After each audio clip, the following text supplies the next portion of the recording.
Wearing the hijab. The mandatory wearing of the hijab was enshrined in Iran's penal code in 1983, turning this item of clothing into a primary marker of political loyalty to the regime. In other words, women appearing in public without Islamic attire is punishable by imprisonment or a fine, which has created a legal basis for daily repression. To enforce this ban, the Gasht-e-Irshad, or Guidance Patrol, was established, with an annual budget estimated in the millions of dollars, diverting resources from social needs. To automate enforcement, Ibrahim Raisi's government has implemented facial recognition technology based on Chinese video surveillance systems installed in a subway and on roads. This digital surveillance allows the traffic police, or RAFAR, to automatically issue fines and impound vehicles in which a camera has detected a woman with an uncovered head. Economic pressure has intensified due to the mass closure of shopping centers and cafes, where management allowed women without headscarves, which has harmed small businesses amid economic stagnation. Discrimination has also affected the labor market. The absence of a proper hijab in a photo in one's personnel file is legal grounds for immediate dismissal from the public sector. On the international stage, Iranian female athletes such as climber Elnaz Rekabi face pressure and house arrest for competing without a hijab, which deprives the country of representation in global sports. Ban on satellite TV and the internet.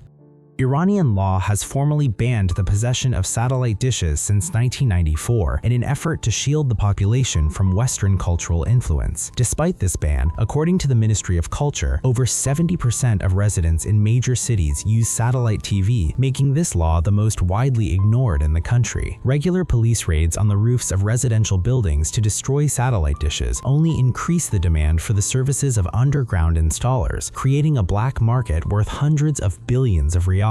To block the signal, authorities use powerful jammers which, according to Iranian oncologists, create a dangerous electromagnetic field, increasing the risk of disease in residential areas. In the digital realm, the Great Iranian Firewall blocks access to the world's most popular social media platforms. The government is attempting to replace the global internet with a national information network, which allows the country to be completely cut off from the world during political crises. The ban on free information led to the creation of the Supreme Council for Cyberspace, which reports directly to the supreme leader. Censorship in film and the media has forced Iranian directors such as Jafar Panahi to shoot films in secret and send them to festivals on flash drives in contraband packages. A ban on everything for women. Gender segregation in Iran begins in school, where boys and girls are required to study in separate buildings and follow different curricula. This separation continues on public transportation, where city buses and subway cars have designated women-only sections separated by handrails. The ban on mixed-gender beach access has led to the creation of women-only zones with high fences, behind which the morality police ensure there are no cameras or cell phones. The ban on men visiting women's hair salons and vice versa is enshrined in licensing regulations, and violating these rules leads to the immediate revocation of business licenses. Government offices and banks often have separate lines or waiting rooms for women to minimize physical contact with men. Social pressure on unmarried couples reaches its peak in hotels, where Iranians are prohibited from sharing a room without presenting a marriage certificate. This ban has given rise to the phenomenon of temporary marriages, which are a legalized form of short-term relationships recognized by the clergy but despised by the secular segment of society. Even in family life, the law of ta'am, or obedience, gives a husband the right to forbid his wife from traveling abroad or taking a certain job without giving a reason. Ban on entertainment. Mixed-gender parties are targeted by the Vice Squad, forcing citizens to soundproof their basements and hire private security for family celebrations. The music industry is also subject to strict segregation. Women are prohibited from performing solo before a male audience, which has destroyed an entire genre of vocal art. Even classic Western rock and jazz require special permission from the Ministry of Culture, Irshad, which is issued only after a thorough review of the lyrics for Islamic compliance. A ban on dog ownership has led to walking pets in Tehran's parks being punishable by a fine. The sports sector is also isolated. For decades, women were banned from attending soccer stadiums. Under pressure from FIFA, the ban was partially eased, but women's attendance at matches is still strictly rationed and takes place under the supervision of security services. This system of sweeping bans on the joys of everyday life has led to Iran ranking among the highest in the region for rates of depression. Apostasy.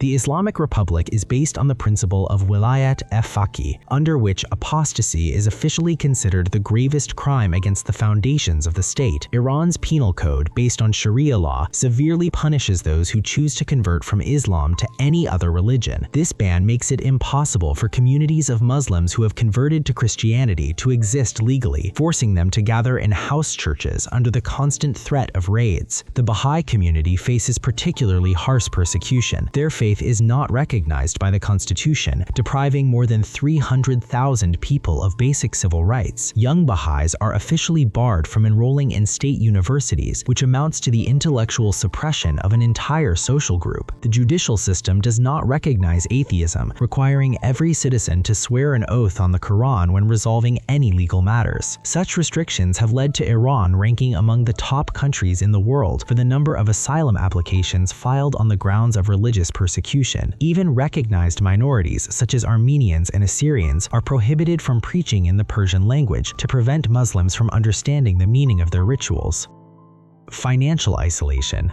Iran is subject to the strictest financial sanctions in the world, including a complete exclusion from the SWIFT interbank payment system since 2018. This decision has made it impossible to use international cards within the country, turning Iran into a financial island with its own isolated shatab system. Iranian citizens cannot legally pay for foreign subscriptions, book hotels on Booking, or purchase airline tickets outside the country without the help of intermediaries. The ban on direct transactions with foreign banks has led to the rise of the hawala system, a medieval method of transferring money based on trust, which today handles billions in transactions. Such financial archaism inevitably leads to increased corruption, as the lack of transaction transparency allows elites to circumvent sanctions for personal gain. Inflation in the country, due to the inability to export oil normally, has reached 45 to 50%, turning the national currency, the rial, into one of the cheapest in the world. To conceal the scale of the collapse, the government carried out a currency redenomination, replacing the rial with the toman by removing 4 zeros, which did not solve the fundamental problem of the currency shortage. The ban on free currency exchange led to the emergence of several parallel exchange rates: the official rate, the state rate for imports, and the street market rate.